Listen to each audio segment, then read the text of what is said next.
Meeple Nation Podcast, episode 588. Pickup and delivery games that we have missed. Welcome, citizens, to Meeple Nation. Grab your favorite beverage, pull up a chair, warm up those dice, and join us at the game table as we discuss board games and the board gaming world. Each week, the hosts of Meeple Nation share their love for board games and the amazing memories that come from playing games with some very outstanding people. Let us now join our hosts in their natural habitat, the game table. So this week, we're going to complete our discussion on pickup and delivery games. We've had some fun games that we've talked about. Some of the pickup and delivery games that we own are some of our favorites. So we're going to discuss some of the ones that we don't have in our game collection. Or maybe some that we missed off of the last time. Yeah, that's true. Some that we didn't actually get a chance to talk about.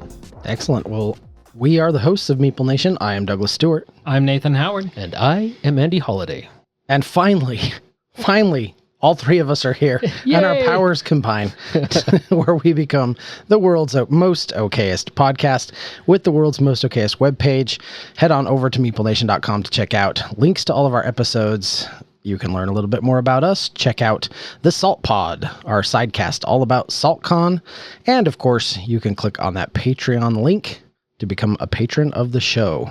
There's also links to our socials, and we would love to hear from you. So send us a line at meeplenation@gmail.com. Did you ever say we're the hosts? Mm-hmm. Okay. You said I'm Nathan Howard so well. Did I? Yeah. Nailed it. Beautiful. I am Nathan Howard. You are Nathan Howard. Yes, you are. You go, Nate. Yay!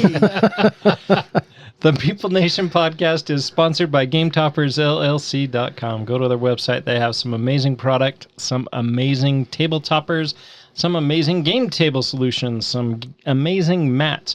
Did I mention their stuff is amazing? Because it is.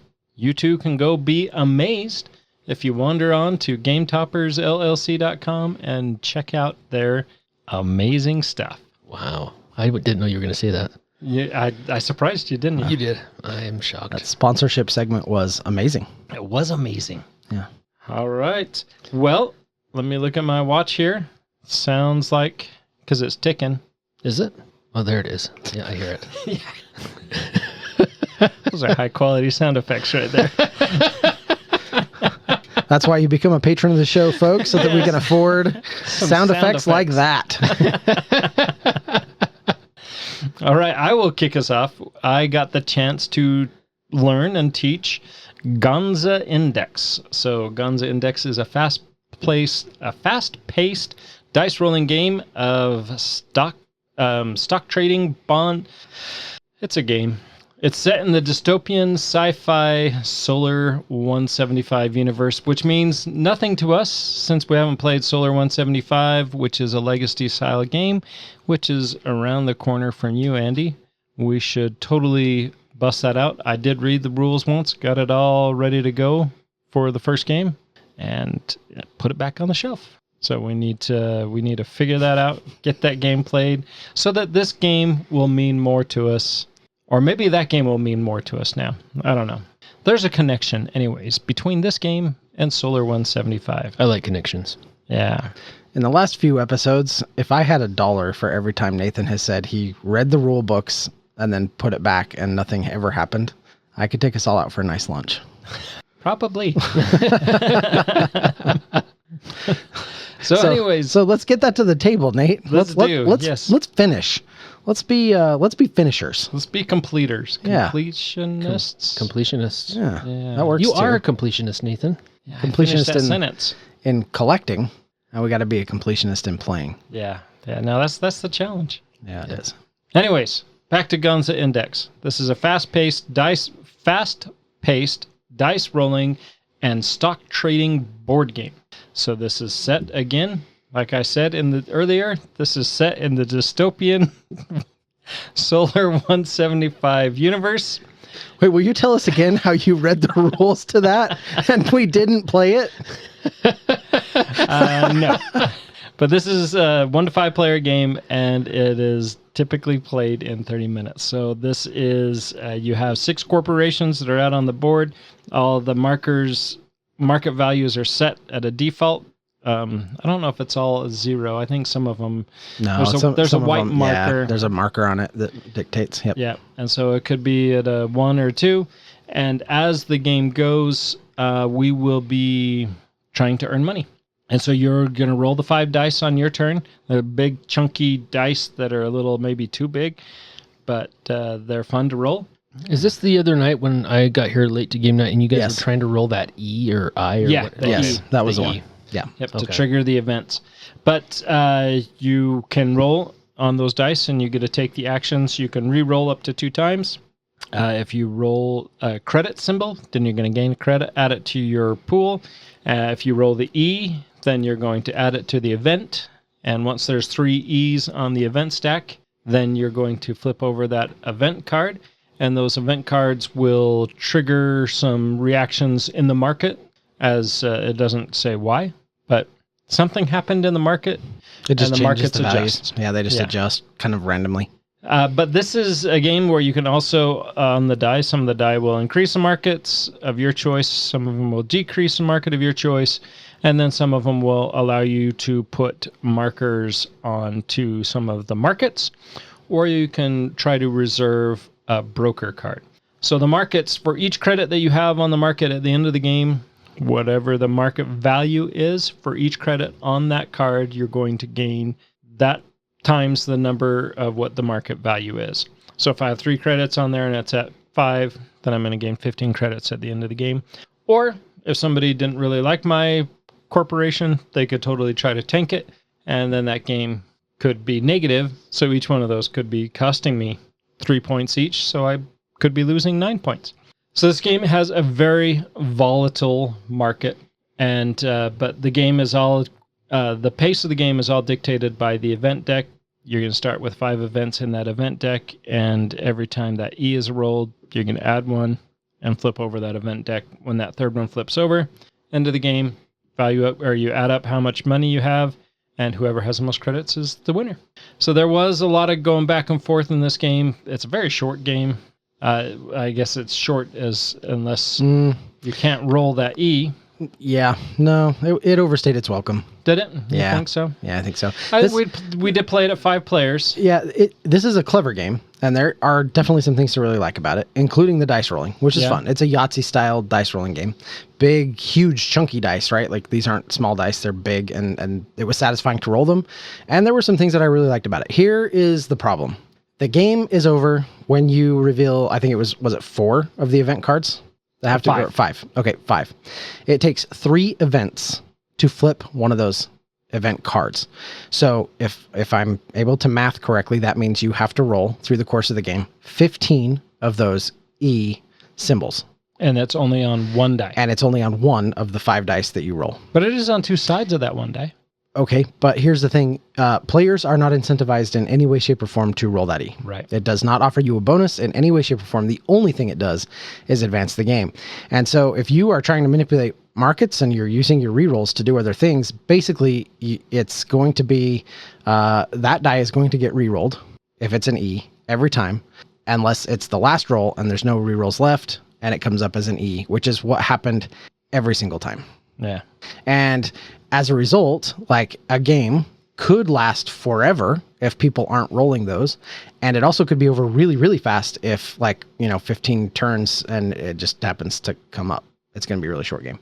I did not like the swinginess of that. And for us, the game that we played, it was too long. Because it is a fun game, but it got to the point where it overstayed. It was like, okay, we've done this. We're retreading the same stuff. We're going back and forth on the same tracks. We're doing the same things over and over again.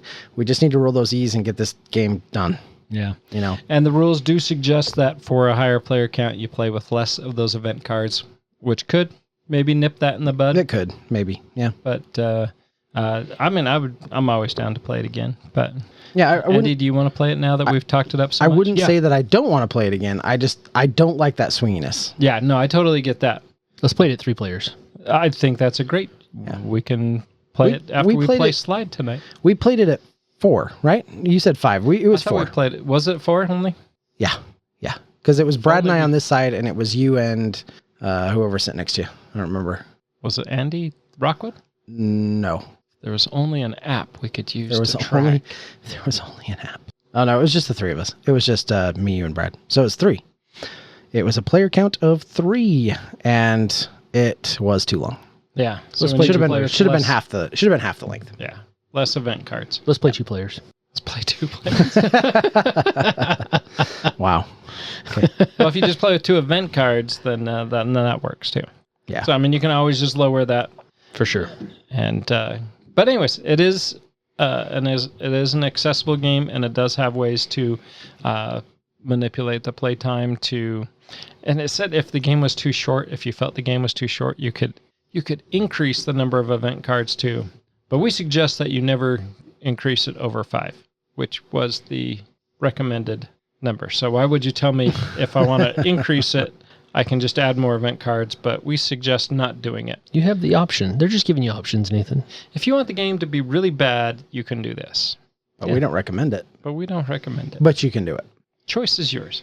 But anyways, I enjoyed Gonza Index, and it's, I don't know if you know this, but it is based in Cellar 175 universe. Oh, nice. Is it the dystopian? It is a dystopian sci-fi. Okay. Yeah. Do you have that one? I do have that one. Yeah. Have you read the rules? I have read the rules. Wow. That's amazing. And then I put them back in the box. Wow. Not in the Firefly box, but in the not in the dystopian Oh, at least box. so at least they got back in the right box. Progress is progress, and let's just count that as a win. Sounds good. And that's my game. I'm all done now. All right. Well, mine will be fairly short. Life's been busy and fairly crazy for me, and I have not gotten to play a whole lot of games lately. But last game night here at Nathan's house, we did bust out Marvel Zombies. We played the X-Men set, so we played as the zombie heroes, and it was glorious. We won, and it got a little dicey there for a couple of times. Right at the beginning, actually. Yeah. Yep, it did. Nathan decided to go take on a sentinel by himself, and I lost. It didn't turn out so great. no, it didn't. I had to bravely run away. Yeah. I think by the time we made it to the exit, half of us were hanging on by a hit point or 2, and most of us were ravenous. Yeah. So Yeah, it was ravenously ran out the exit. Yeah. Yep. But it was a fun game. We did play the Sentinels. We didn't play against Galactus, but we did play against the Sentinels, and we had a good time doing it. It's always a good time to get Marvel Zombies to the table. Yeah. Ashley and Zach got their copy of this, and they were very excited to get it to the table. They've tried for a few weeks, but for some reason that they peek their head in, then they bravely run away. Too many people. Oh, is that what the problem is usually? Well, one week Ashley was not feeling well. But That's right. She was feeling under the weather. Yeah. But they did get, at SaltCON, somebody was calling it. And apparently they New and Shrink, a new copy. Yeah. Apparently they had won it in a drawing. And so it was the all-in package. And Had everything. everything. With Galactus. With Galactus. No shipping. And they got the whole set for $500. Still. Yeah. Yeah. That $500 is a lot, but like that For that all is of that that? is a steal for what the original pledge would have been on that. Yeah. And no shipping. And no shipping. Yep. Cool. Well, like Doug, I have been incredibly busy and have hardly had a chance to play anything, but I did manage to get Architects of the West Kingdom to the game table yesterday during our family dinner, our family get-together. And Architects of the West Kingdom, it's in the dystopian sci-fi solar 175 universe. Wait a minute. That's only funny if you say it twice. This is a Shem Phillips game. It's what Totally thought you were going to say it twice. Now I'm a little disappointed. It was the first of the West Kingdom trilogy, and I got to teach it to Dave's son-in-law Ben.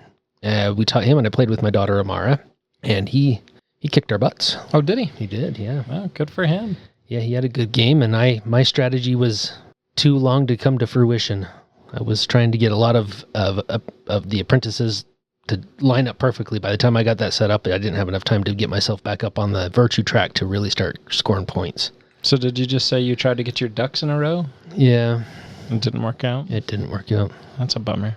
I should have hired apprentices instead of ducks. Maybe that would have helped. Maybe. But no, it was fun. I love that game. I love the West Kingdom trilogy is my favorite of all of the West Kingdom North Sea South Tigers games, the West Kingdom for me shines the brightest. And Architects is probably my second favorite in that trilogy. But we had a good time. Oh, and it's not sci-fi. And it's not sci-fi. It's not set in the dystopian future of That's too bad. the Solar 175 universe. It might be better. Maybe Not. I don't know. You know, they need to come up with a sci-fi version. That's it. All right, Shem Phillips, if you're listening to this, come up with a sci-fi version of Architects. Well, what kingdom does he have left? He's done the south. He has the East. The East. Yeah, Maybe the East is advanced, maybe so. There you go. or maybe it's something after the fact. I don't know. We'll see. We will see. All right. Well, that's everybody, right? Yep. 3 of us. Yep. 3 of us. Yep. 1, 2, 3. Yep, that's all of us. 175. Did you want to go again? I mean, Yeah, I could talk about Solar 175 again. All right, so let us look at the top pickup and delivery games on BGG and see if there is anything that sticks out of this list that that we missed or that we want to talk about again that we really liked. sure. I had these all listed in order of how their overall rank. Okay. So, and I didn't number them. So, Well, one that shines out, or not that shines out, but one that popped at me when I started looking at this list was Horrified, because it was the first time Doug taught this just a few months ago. It was my first time playing it. And it's one that I've seen so many times, even at Walmart. I'm like, okay, it's at Walmart. And there's can't be that good. It can't be that good, right? That's what I was thinking, right? It's like, oh, it's probably not very good. It was actually pretty fun. Yeah, Yeah, it's not a bad little game. I had written it off the first time. So Horrified. We played with Doug. It was a Horrified American Monsters, right? We played the Greek version. Greek, yeah. We played the Greek monsters. Yeah, Greek Okay. monsters. Yeah, and so I had played the original Horrified and kind of wrote it off. But somebody else read the rules and they may have half-hearted the rules. So Well, Greek monsters are kind of cooler than... and Greek monsters are pretty darn cool. They're just cooler. Yeah. Pandora's box, baby. Indeed.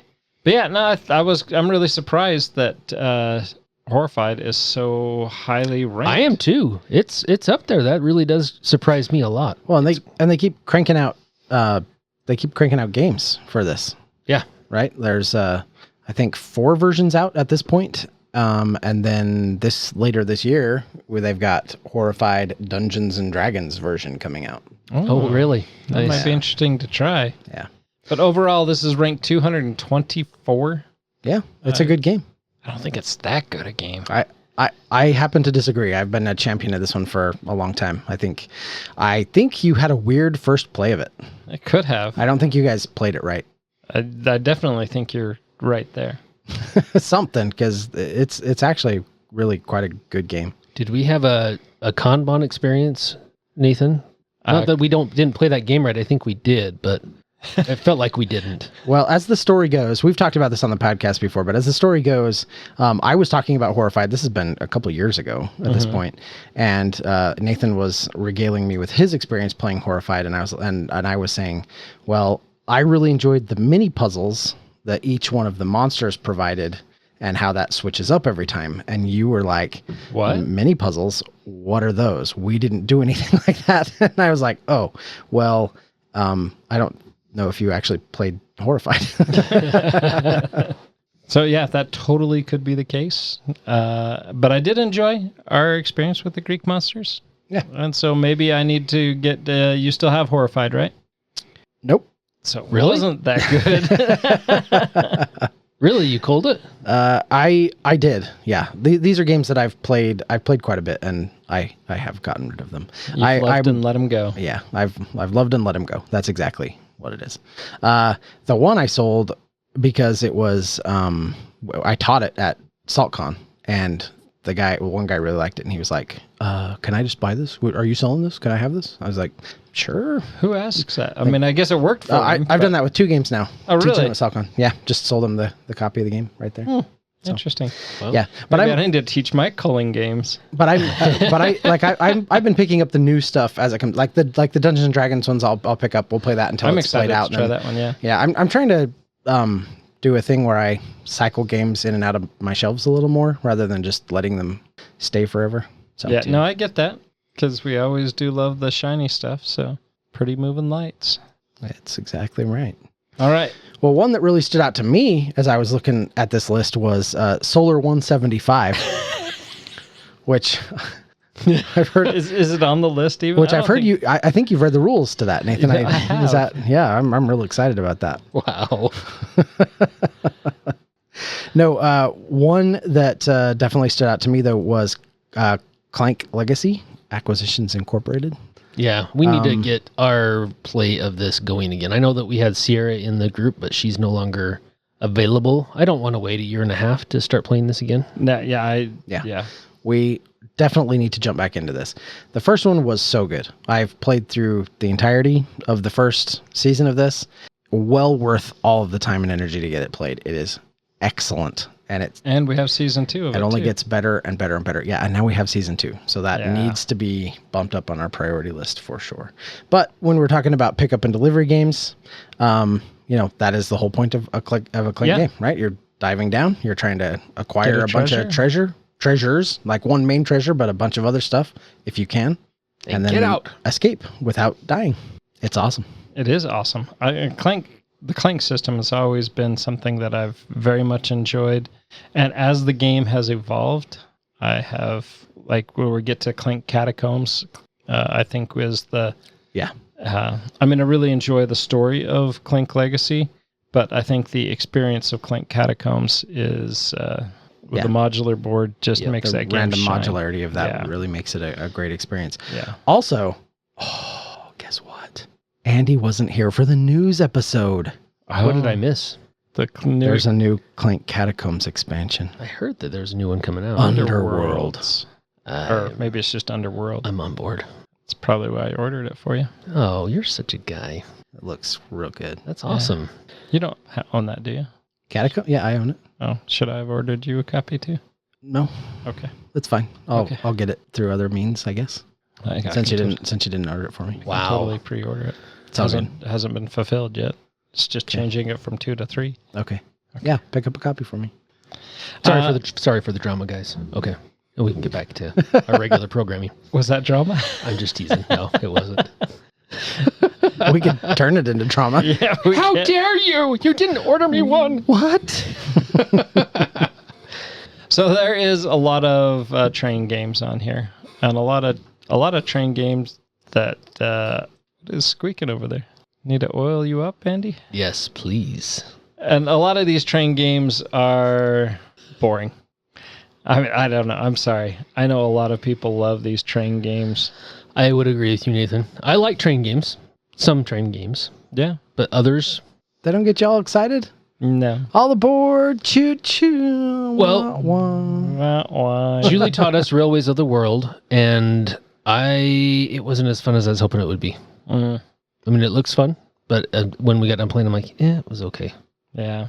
I would play it again, but I might get rid of my copy. Yeah, I bought Freedom Freeze's Free Ride, which I had played at BGG when it first came out. I was way excited for it, but I never opened it. Why? Because apparently I wasn't that excited for it. Oh. And so I need to open it and put the rules in the Firefly box and see if I miss them. That's a good idea. Yeah. And that way you can just, when you're looking for something to read, you can open it. Everything's in one spot. That is a great idea. You know? You could start putting rules in the Solar 175 box. I could. I've read those rules, though. Nice. I guess I've read Firefly rules, too. That's true. That's what I'm saying. It's just Firefly boxes, just a big box to put them all in. But anyways, we're not here to talk about me and my lost rules. We are here to talk about Solar 175, though. All right. This joke is getting old. The railway games, though, right? So which ones are on here that you're looking at? Because I'm seeing Railways to the World, Steam. Steam was on the top. Age of Steam. I have not heard of. Is Indonesia? Is that a? No, it's not a railroad game. It's not one. Freedom, the Underground Railroad, which is not the same as trains. Yep. Totally Railways to Europe. Yep. Roads and Boats. Imperial Steam. Railways of Europe. Yep. Quite a few of them. Yeah. But I mean, there's Meglev Metro. Oh boy, here we go again. Empire Builder. Yeah. Yeah, and I was surprised. Right, Empire Rails. Builder is one that you like. Yeah. And It is. I thought it was a higher ranked game. It's not a really higher ranked game. No, it's not. But as far as like railroad building games, it is definitely one of my favorites. It feels way more sandboxy to me. Like you can go wherever you want. You can build as long as you can pay to build the track over, whether it's just regular terrain plains, right? Or if you're going through mountains or rivers, yeah, it costs extra, but it's like everything's open to you. You can build wherever. And I like those options. I like being able to be more creative on where you're laying track down. And if someone takes the cheaper spot, then you have to plan accordingly and change your plans and maybe figure out how to deliver something a little closer so you can build the track to make that big payoff. It's a cool game. I like it. Another one that's on here that's not that we've started, Ticket to Ride Legacy. That's another one we need to get back to the table. It is. And as far as the train games, which, I guess that's not really a pickup and delivery, really. I mean, you're fulfilling tickets, right? Right, But it is one of the better ones, I think. Yep. One that's on here twice, Istanbul. Have either of you played Istanbul? I have not. Nope. This is a pretty highly rated game as well, and then they have it's on here twice because it's got the big box, which is almost as equally highly rated. But this is one that this has Hug written all over it. I'm pretty sure somebody at Hug has that, and we just need to convince them to teach us. I would be willing to bet Julie has this. Yeah, you're probably right.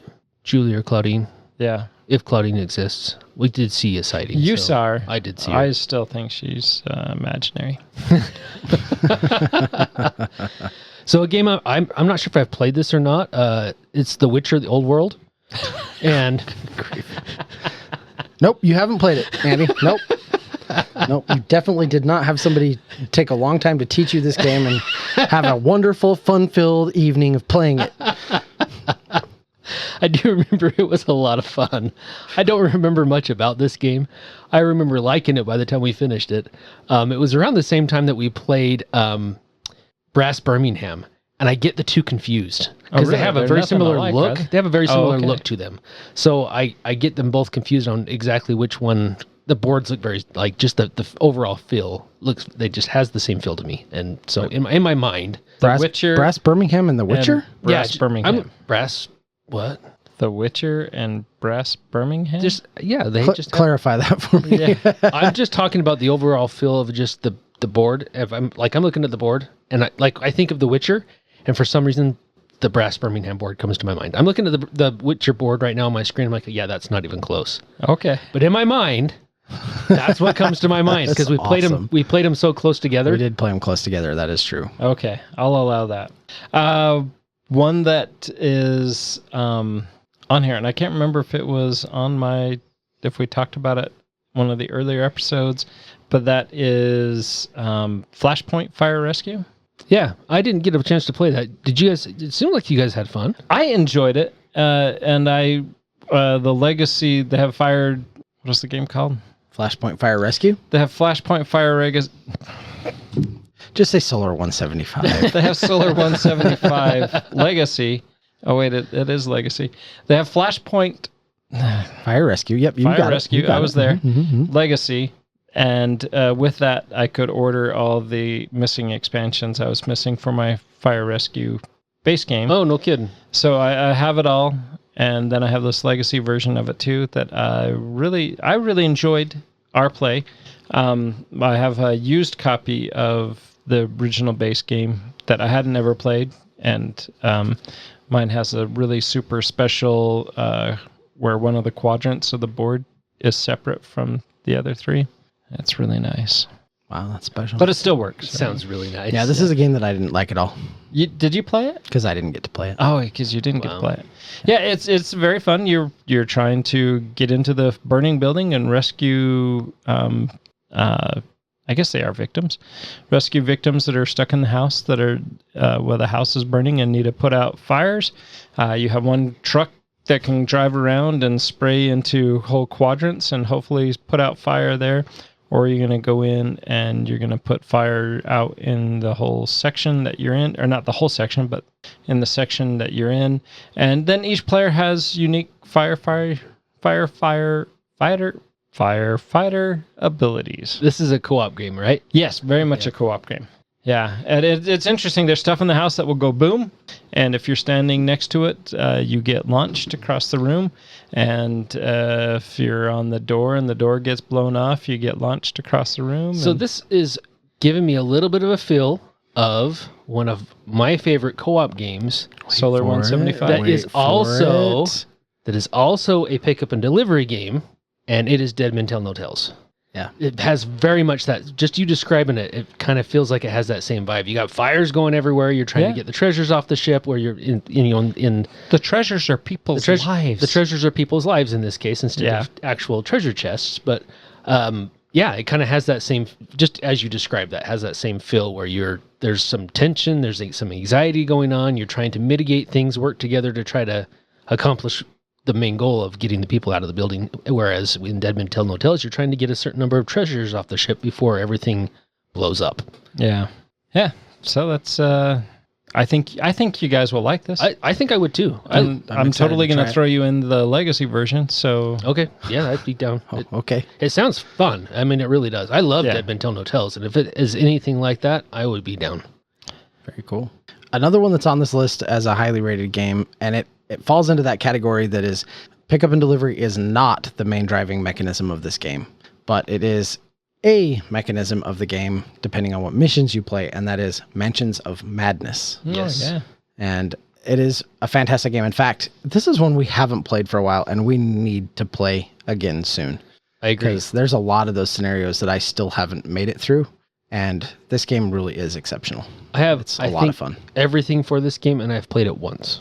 Oh, really? Oh, yeah. That's sad. I don't own this game, and I've played it more than once.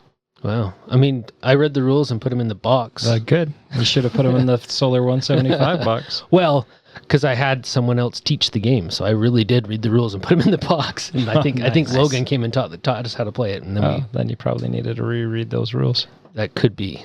That very well could be. But I do remember it being taught fun. Me Horrified too. Oh, okay. Wow. Oh, we're discovering a pattern. Yeah. I had fun though. I still had fun too. Horrified. Well, no, I didn't. I mean, it was. Yeah. I was gonna say, don't lie to us. Yeah. No, Mansions of Madness is great though, and I also have everything for this, but I have actually played quite a bit of this, just not recently. Well, that's one that should be easily remedied since it is already owned. Not that we don't have ample opportunities to play a lot of things that's already owned that we don't play. Yeah. We could totally play Solar 175. Oh my goodness. I feel like I've played it already at this point. At that point. Yeah. I think I'll take a pass. Oh. It's a legacy game though. I'm out. So I can't remember what mechanic we were talking about, and I'm totally drawn a blank at who suggested it, that some of the games that we were missing, they recommended Black Orchestra. Yeah. And so I picked that up, and I totally need to get this read, put the rules in the 175 box. But this is one that looks fun to play. It's a dice rolling game. It's a push your luck game. It's got point-to-point movement, pickup and delivery, set collection. I mean, this has mechanics going all over the place. So I don't know hopefully it brings all those mechanics together well. Just because it has all those mechanics doesn't mean it should, but hopefully it does it well. Because the game came highly recommended by someone, and I bought it because they recommended it. And I totally should have remembered who it was. Maybe it's in the email. I'm sure it came through via email. Was it Jody? I don't think it was Jody. It could have been Jody.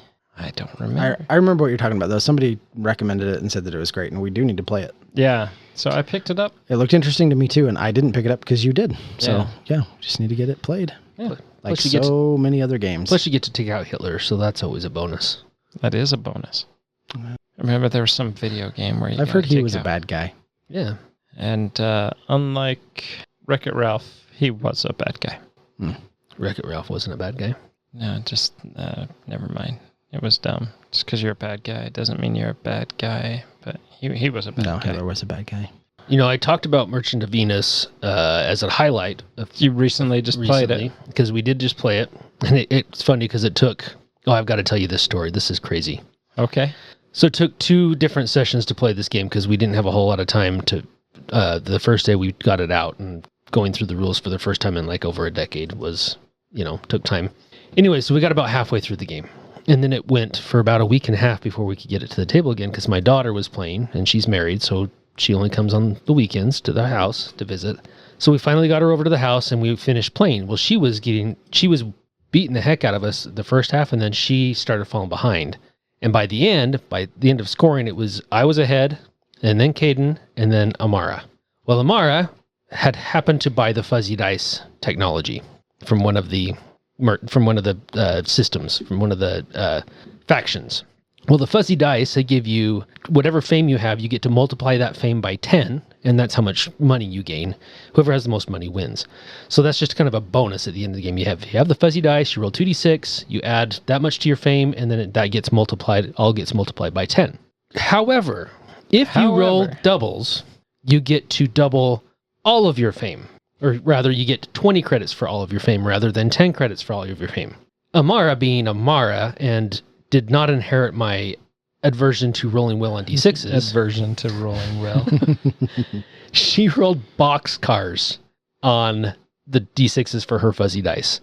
So not only did she get an extra 12, she got 20. She got 12, and then she got to double all of her fame, basically the points for all of her fame. Oh, wow. So it bumped her up to 35. I think I had 25 fame. That bumped her up, and she had 23 fame at that point. Then she rolled, bumped her up to 35, which was, bumped her about 100 credits up, but she was still way behind. But then she got to double all of it. Oh, my. And she ended up beating me by 10 credits. No, sorry, 50 credits.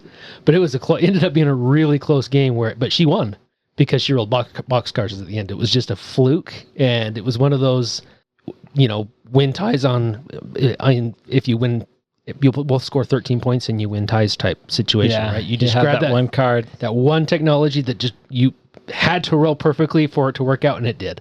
Yeah. And she was grinning ear to ear. She was so I bet happy. she was. Yeah. She loved that. It was a fun game. I forgot how enjoyable Merchant of Venus is. It's actually a really cool game. Huh. You need to teach this one to me because I'd really like to try it. Well, we should do it soon before I forget the rules. Yeah. Same with Zaya Project. That too. I got to play Fortune and Glory once. We met Kyle through Doug. Anyway, he had a big get together, big shindig that a bunch of people came over and played games. Anyway, one of his friends came over and brought Fortune and Glory, and it's one that I'm a huge fan of Shadows of Brimstone, and Flying Frog does Fortune and Glory. So I thought, oh yeah, let's give it a shot. Yeah, I didn't care for it. I know that there's a lot of people that really like it, but I don't know. It just seemed like if I'm going to do a dungeon crawl, it was basically a dungeon crawl as well. There's just so many others that I would rather play that don't. I guess they have more depth. I don't know. It just didn't. I don't know. It's rated decently on here, but yeah, that's one of those that I'm just like, yeah, I don't really have a desire to play that again. That's too bad because it's one that I've always kind of wanted to try. Yeah, I had that and culled it. And didn't you play it with Brian and Jenna at SaltCON? No. Oh, did I? I think Brian got it out, and then it was one of those that the rules, because he hadn't read the rules yet. Yeah, and you sat through and... Yeah, and it was... That made it a little bit miserable, too. Maybe I just have a Merchants of the Dark Road bad taste in my mouth. I get that. I can relate to that. So there's one on here that a game... I mean, sometimes a title just kind of sticks out to you. And this is Fire and Axe, a Viking saga. The name intrigues me. Often a name will pull me in, like I just said, but this also has a rondel on it. And so does Merchants of the Dark Road. Yeah, but that sucks. That's so blasphemous. It could be. I just don't listen when Nathan talks about Merchants of the Dark Road. It's so ridiculous. Merchants of the Dark Road and Wingspan. I was just going to say, let me tell you about Wingspan. Just 2 games Nathan is just wrong about. Just wrong about. But anyways, I could be wrong about this one too. But the name, I don't know. Sometimes those names just pull me in, and but that stucks out on this list. Have you guys played Islebound? I haven't. Nope. It's a Ryan Lockett game. It isn't a Ryan. It is a Ryan Lockett game. Yeah, and it's one that I've looked at so many times, and I own a lot of Ryan Lockett stuff, but this is not one I've ever picked up. And I didn't realize it was a pickup and delivery style game. There's another Ryan Lockett game on here too that was Empires of the Void 2. Is that a Ryan Lockett game? It is totally a Ryan Lockett game. It's one of his earlier games. Really? Yeah, it's one that I would, and it's one that I really wanted to play a long time ago. Yeah, Still want to play it. Just haven't played it or haven't read the rules or anything. Apparently, I didn't want to play it that bad. But yeah, it's one that I'd still like to play. It's a Ryan Lockett game with a sci-fi theme. Yeah, It's not a fantasy theme. But yeah, also one of his earlier games, which I already said, so I'm going to not say it again. Solar 175. Wow. And I talked about a while ago, a couple episodes, we talked about Pirates Cove, and I said there was another game that was similar to it, and that's Black Fleet, which is another pirate game. Black Fleet is a little higher rated and has some similar mechanics, but nothing quite like the same. But a lot of people are, if you like this, you'll like this. And so that's one that I'd like to try too. Black Fleet. And then there was one last one. Oh, this is one that our friend James Heath owns, and I've played this a couple of times. But Nuns on the Run, and I totally saw this in the swap, and I almost picked it up, but then I came to my senses. But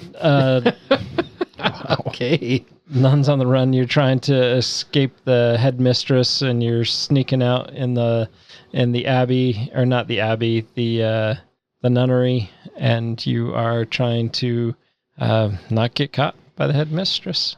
And it's kind of it's a fun little quirky game, but yeah. And Alien. Do you own the Alien games? Depends on which one you're talking about. The Fate of Nostromo? No, I have not played that one. That's the original Alien game. What's the one that you own? Aliens. Aliens. Yeah. It's just like the movies. The Aliens movie was better than Alien. Correct. And the Aliens game is better than Alien. Well, having not played the original, I can't say that for sure, but I would imagine that it is. Well, since Aliens didn't make the list, but I don't know if Aliens is a pickup and delivery game. Did you say Aliens, the movie, was better than the first? It recreates, so. It kind of recreates the story, but like one of the things is to escort Newt, right? Okay. You're not really picking Newt up. She's just kind of part of your party, but you do have to get her to escape in order to win at least the first scenario. I believe that's the very first one. So yeah, it's not a pickup and delivery game per se, but it's a good one though. I really like it. I would like to play that one too. I'd like to try let's do Alien it. too. Nathan, there is Ganymede on here, and I know you own this game. I do own this one. We've played it. You've played it? Yeah, I think. Are you sure? No, I said I think. Where's Ganymede on the list? I haven't played it with you, but that doesn't mean anything. Maybe you have played it. It's one that I've seen on your shelf so many times. I'm like, we really need to play that. It sounds cool. I can see that it's out of Shrink, so maybe you have played it. Where is it on the list? It's towards the bottom, right above Maglev Metro, Into Deep, below Free Ride, Forbidden Island. Let's see. There's It's under your list. Oh, okay. Ganymede. Okay, right there. Oh yeah, I totally haven't played this. Yeah, you totally have. Yeah, this is one you taught to us. Did I? Yep. I know Dave was there, and it was me and you, and it might have been one other person. This is the one where you have to move them along the path. You have to move the ships along the path. Did we like it? Apparently we didn't. No, I didn't care for this one as much. It was okay. Coal pile. It should be. Oh yeah, I played it twice. Oh yeah, it has the moon expansion too. Yeah. Yeah. all coming back to me now. He's totally played it. He's totally played this one. The images don't look familiar though. Getting old is fun. Okay, that looks familiar. Okay, yes. Yeah. Yeah. I have played this. Isn't this one that Greg really liked? Probably. I mean, this is Lucky Duck game. We've had some good luck with Lucky Duck I games. see what you did there. But so it's unfortunate that this one didn't hit. Huh. It's a filler game. Is that? It wasn't heavy. Okay. There's another one on here, Bus, that I wanted to look at. I don't know if that's just a track game that's got a kind of a...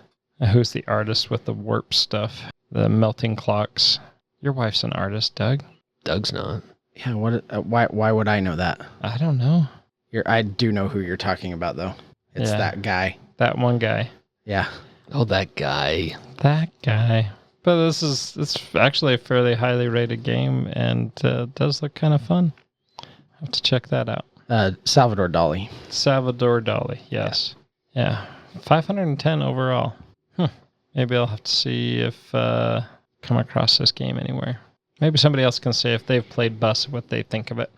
But anyways, yeah, that's probably the last one I want to hit on this list. Andy, do you have any others? Just maybe a couple I just want to touch on that maybe aren't on this list, but on my list I didn't get a chance to talk about. I know Dave on his top 5 mentioned Descent: Journeys in the Dark. It didn't hit my top 5. This is one of my all-time favorite games. There's not a lot of real heavy pickup and delivery on this game, but I do love this game. Dungeonology's one, the Dungeonology, the Expedition. This is one that I have tried to read the rules for this so many times and have not been able to get through them. I don't know why, but it's one I want to learn and get to the table. I haven't some expansions for it too. It's really one that needs to be played. Merchants of the Dark Road. Excuse me, Merchants of the Dark Road. That's Merchants of the Dark. Wrong. Sorry, Nathan. I didn't mean to bring that up again. Yeah, such a... Merchants and Marauders is what I meant to bring up. Oh, okay. That I'll allow. This is a kind of a piratist game. You're in the Caribbean. You are picking up and delivering things. You're trying to build up your ship. You're trying to build up your crew. This is one that is really fun. I will say this: there are other games set in the Caribbean that I would rather play. So that's probably why this one doesn't hit my table very often. I would rather play Sea of Legends or something else like that. There's just better games that have come out. Dead Reckoning, if I want to play a seafaring game, that's top of my list. So, but it is a fun game. Don't get me wrong. As far as it being a great game, it doesn't diminish the game so much. There are just games that I would rather play. And I know you talked about Pirates Cove. That's one that my family has had a lot of fun with over the years. It's simple, it plays super easy, and it's very simple to teach. So that has been a favorite in my home for a lot of years. It doesn't hit the table super often now that my kids are older, but when they were younger, and it was a very good gateway game into some of the more complex style games. Excellent. Well, that's a pretty good list. Some games that we definitely don't own, and some games that we do, and some games that we might look to acquire, and definitely some that we will leave on the Nuns on the Run on the shelf. And maybe Cole. Yeah. Yeah, we talked about Cole in some of my Tiny Epic games. Oh, really? Yeah. Well, you might as well. I own them all, too. And I think Doug owns some of them. Yeah. Tenny owns all of them. Not that he's ever here, but... Yeah, I mean, just commute up to his house. There you it's go. only... Just tell him to bring him down. 13-hour drive. Comes to SaltCON. Keep trying to convince him to move down here. All right. Well... If we've missed anything, or if you have a differing opinion and you want to tell Nathan that he's wrong about Merchants of the Dark Road, please send us an email. You're a little too sincere about that plead. At meeplenation@gmail.com. Doug and I would love to hear from you. Until next time. Sorry, what was that email? One more time. I'm just typing it. I'm typing it right now. I'm composing that letter right now. Is at Meeple Nation. It's meeplenation@gmail.com. Got it. Okay. Send. Yeah, those sound effects. The sound effects are getting better, aren't they? They are. Until next time. We'll see you at the game table.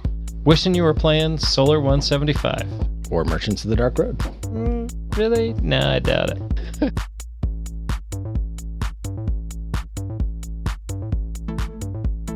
Thank you for listening and being a part of Meeple Nation. If you would be so kind as to follow, subscribe, share, and rate or review this podcast, it really helps to spread the fun. You can be more involved in supporting the podcast by joining the nation at patreon.com/MeepleNation, or you can find a link at the top of our webpage, meeplenation.com. And while you're there, look at all our extra content. There are links to all our past episodes, a wide variety of blogs, pictures from our Instagram feed, and bios for all the hosts and our awesome bloggers. Follow us on Twitter, Instagram, and Facebook. all under Meeple Nation.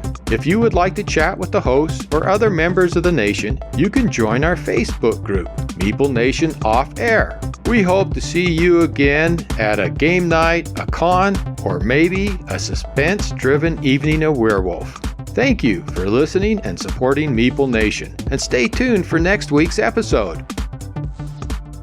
Thank you so much for listening. We very much want to thank our patrons who help keep the podcast running. I personally want to thank my co-hosts for all the help they provide with both content here on the podcast, in addition to what we have available on our website. Without them, the podcast would not happen. If you too would like to support the podcast, you can join the nation at patreon.com/Meeple_Nation. Or you can find a link to Patreon at the top of our webpage, meeplenation.com. If you have any questions, comments, or games you feel should be on our radar, you can always reach us at meeplenation@gmail.com. We can't wait to hear from you. I am grateful to Doug and Andy who helped me edit episodes, and I want to thank James and Kim Clark who do the editing on our blogs and on our webpage, which can be found at meeplenation.com. We want to thank Brain Detergent for our music. If you want to find more from him, you can follow his links that can be found on our webpage, or simply search for Brain Detergent on YouTube to find more of his tracks. Thank you again for listening and being part of the Meeple Nation community.